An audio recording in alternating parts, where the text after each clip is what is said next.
ఉత్తరాంధ్ర జిల్లాలో పాక్షిక ప్రభావం చూపించిన ఫనీ తుఫాన్ ఒడిశాపై వీరభయంకరంగా విరుచుకుపడింది.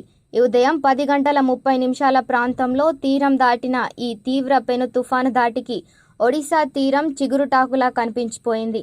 పట్టణాలు, గ్రామీణ ప్రాంతాలన్న తేడా లేకుండా ఫనీ ప్రభావానికి గురయ్యారు. గంటకు 200 కిలోమీటర్ల వేగంతో హరికేన్ స్థాయిలో గాలులు వీయడంతో పాటు అతి భారీ వర్షాలు ఒడిశాలోని పూరి, భువనేశ్వర్ తదితర ప్రాంతాలను అతలాకుతలం చేశాయి. తీరం దాటిన చాలాసేపటి వరకు ఫనీ ఎంతో తీవ్రతగా కొనసాగింది. దీనికి ప్రస్తుతం బాలాసోర్ మీదుగా కోల్కతా, బంగ్లాదేశ్ దిశగా పయనిస్తున్నట్లు వాతావరణ శాఖ చెబుతోంది.